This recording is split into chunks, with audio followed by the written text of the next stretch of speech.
Hello guys, আমরা এখন চলে যাচ্ছি ফরিদপুরের বিখ্যাত সেই পাটের জমিতে। এখানে পাটগুলো প্রায় 1 মাস হয়ে গেছে বপন করেছে। এখানে আপনারা জানেন ফরিদপুর পাটের জন্য আসলে বিখ্যাত একটি জেলা। আমরা সে জেলাতে এখন অবস্থান করছি।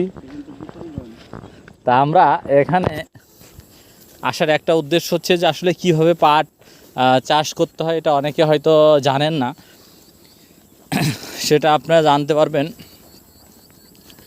সেটা হচ্ছে প্রথম চান্সে পাটের জমিকে চাষ দিতে হয়। চাষ দেওয়ার পরে আপনারা মই দিয়ে জমিকে একদম সমান করবেন। তারপর হচ্ছে পাটের বীজ বপন করার পরে যদি বৃষ্টি হয় তাহলে আর সেচের কোনো প্রয়োজন হয় না। যদি বৃষ্টি না হয় তাহলে আপনাদের সেচ যন্ত্রের সাহায্যে সেচ প্রদান করতে হবে এবং এটি 10 থেকে 10 দিনের মধ্যে এটি অঙ্কুরোদ্গম হবে এবং হচ্ছে বেড়ে উঠবে এবং আস্তে আস্তে পাটগুলো বড় হতে থাকবে।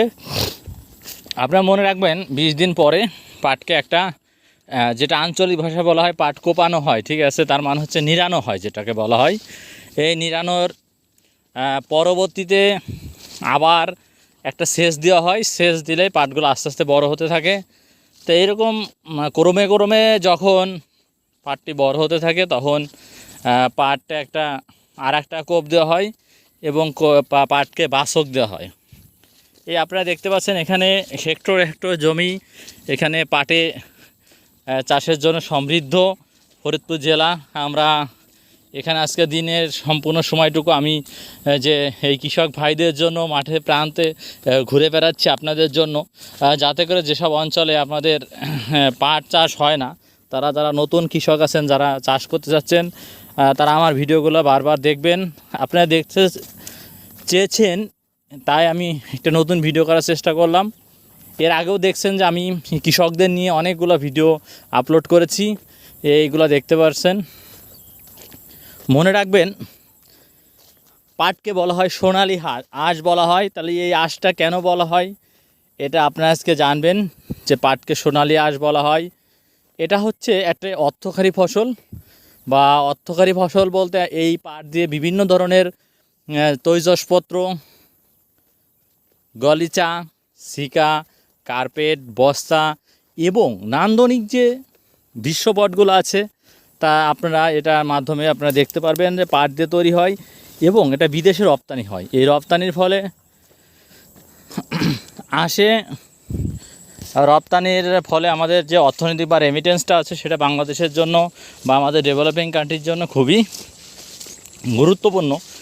এই জন্য পাটকে অর্থকারী ফসল বলা হয়ে থাকে এবং সোনালি আঁশ বলা হয়েছে, যেটা বাংলাদেশকে একটা চরম একটা অর্থনৈতিক উন্নয়নের দিকে আমাদের এই ফসলটি নিয়ে গেছে। তাই আপনারা অবশ্যই আপনাদের কৃষিকে সমৃদ্ধ করবেন এবং কিভাবে একটা কৃষকের বা জীবন মান উন্নত করা যায় সেই সম্পর্কে একটু ভালো আইডিয়া দেবেন। আমি এই মুহূর্তে একজন কৃষক ভাইকে পেয়েছি, সে মাঠের মধ্যে আছে। আসলে সে এডুকেটেড কৃষক বললে ভুল হবে, সে একজন এগ্রিকালচার অফিসার এবং সে পাশাপাশি সে বিভিন্ন ধরনের ফসল আসলে চাষাবাদ করে থাকে। আমরা এখন একটু তার সাক্ষাৎকার নিতে যাচ্ছি। ভাই, আপনার সাথে একটু কথা আছে, আপনি একটু কাইন্ডলি একটু দাঁড়ান। আপনি তো মনে হচ্ছে কি মানে সার বপন করতে যাচ্ছেন নাকি? আপনার একটু সাক্ষাৎকার নিতে চাই। আমি কৃষকদের ভাইদের জন্য আসছি অনেক দূর থেকে, আজকে সকাল থেকে আপনাদের এই ফিল্ড ভিজিট করতে এবং এই ভিডিও ধারণ করার জন্য আমি অনেক ক্লান্ত হয়ে পড়ছি। তারপরেও আমি প্রতিটা সময় বলে থাকি যে আপনার পথে প্রান্তে কৃষকের জীবন মান উন্নয়নে আমি অনেক এই থেকে কাজ করে যাচ্ছি। ভাই, আপনার সাথে একটু কথা বলা যাবে? ভাই কৃষক ভাই, আপনি একটু বলেন তো আসলে এখানকার একটু মানে পাট চাষ পদ্ধতিটা একটু কাইন্ডলি আর একটু ভালো করে বলেন।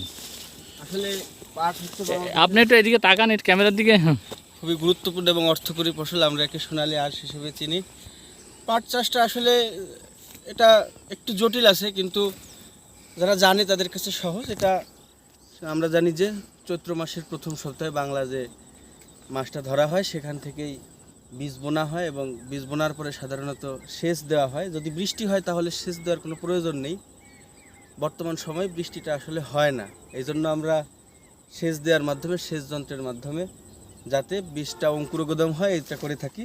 তারপরেই মোটামুটি 8-10 দিন পরেই আমরা আগাছা পরিষ্কার করার জন্য একটা নির দিয়ে থাকি, যাতে আগাছাটা পরিষ্কার হয়ে যায়। আবার কেউ কেউ বিভিন্ন ধরনের কীটনাশক দিয়ে থাকেন, যেটা আসলে ওই ঘাসটা মারা যাবে কিন্তু পাটের কোনো ক্ষতি হবে না।